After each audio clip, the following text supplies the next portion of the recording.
suis Séverine et moi c'est Denis. voilà. Donc on est définitivement installés donc, depuis l'été dernier, depuis qu'on a repris les bâtiments. Donc on est très heureux parce que ça correspond vraiment au domaine que l'on souhaitait. Et ben voilà, c'est l'éclat total quoi. Oui, on changerait pour rien au monde en fait. Moi j'ai eu la chance de travailler un petit peu dans une région viticole, bordelaise, et pendant 5 ans, et donc c'est comme ça que je suis tombée dedans. Mais c'était il y a longtemps, il y a 25 ans. Donc ensuite j'ai rejoint l'industrie via Airbus, et donc j'ai travaillé pendant plus de 15 ans. J'ai fait tout mon apprentissage là-bas, je suis issu de l'industrie, j'avais zéro connexion, même mes parents n'étaient pas du tout issus de l'agriculture. Donc c'est vraiment un domaine que j'ai totalement découvert par le biais de cette formation. La crise de la quarantaine m'a fait basculer tout simplement. Voilà, j'avais besoin de changer de métier et c'est là qu'on a décidé de basculer pour un métier passion. Donc le vin. Et du coup on s'est dit pourquoi pas quoi. Alors au début t'y croyais pas trop. Non, voilà, je savais que c'était un métier compliqué avec des moyens financiers quand même conséquents. Et donc c'était pas du tout dans le monde dans lequel on vivait à cette époque-là. Donc il y avait une vraie transformation à réaliser aussi pour nous. Et puis en fait on a commencé par le départ, c'est-à-dire regarder s'il y avait des domaines viticoles dans l'autre secteur. On était assez pointillés sur le secteur, donc c'était dans le Pays de Ré. Donc voilà. Et surtout, deuxième point important, savoir s'il y avait une formation pour adultes, pour devenir vigneron.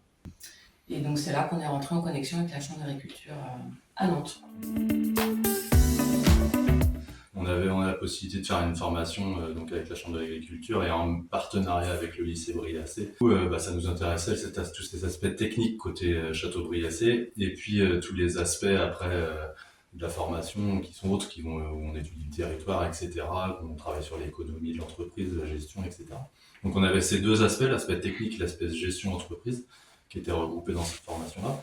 Donc on a été les voir, ils nous ont aidés à monter tout le dossier financier. En fait, nous, on quittait un emploi, un CDI chacun. On savait pas trop comment ça allait se passer avec Pôle emploi, avec les aides pour payer éventuellement une partie de cette formation, etc. Et ils nous ont aidés, ils nous ont accompagnés à faire tout le dossier. On a fait notre année de formation, un peu plus d'1 an de formation. Et c'est bien parce qu'il n'y a pas que de la technique, il y a aussi... nous, on n'avait pas trouvé de domaine à ce moment-là à reprendre. On savait pas où on allait partir. Et c'est vrai qu'on étudie le territoire pendant cette formation-là. On démarre par ça d'ailleurs, on étudie tout le territoire. Donc nous, ça nous a permis d'étudier en profondeur tout le Pays de Ré. Et puis d'aller à la rencontre des vignerons à droite à gauche. Et puis... c'est là qu'on a trouvé les bonnes personnes pour faire nos stages. On peut retenir aussi de cette formation, donc c'est que c'est une formation complète, c'est quand même assez technique et c'est surtout on crée notre réseau, puisqu'on a gardé donc, pas mal de contacts avec d'anciens profs. Et puis on crée notre réseau aussi via les visites qui sont créées pendant tout le BPREA et puis évidemment pendant les stages. Le dossier en fait final que l'on réalise en fait tout au long de cette formation.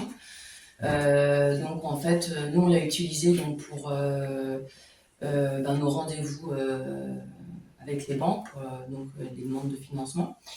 Et on n'a lu que des félicitations sur la forme et le fond du dossier. C'était très complet et voilà, donc c'était très professionnel d'arriver en fait avec cet élément-là.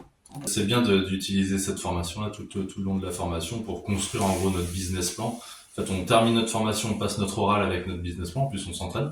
Et puis on reprend quasiment presque le même pour arriver devant les banques, on est tous rodés quoi. Et puis c'est plus convaincant aussi. Ça aide aussi.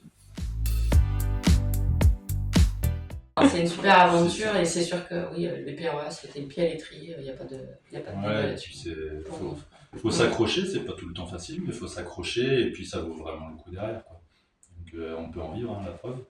Donc voilà, on démarre tranquillement. Et puis, ça monte en puissance là, c'est bien, ça commence vraiment à monter en puissance et puis on a toujours l'appui plus ou moins de nos anciens formateurs, etc. C'est ça qui est bien à la fin de la formation, c'est pas vous avez votre diplôme à revoir, on a toujours le contact, le petit coup de fil quand on a un doute, on envoie une photo, tiens j'ai l'impression d'avoir une maladie dans les vignes, ça nous répond direct, etc. Donc c'est super.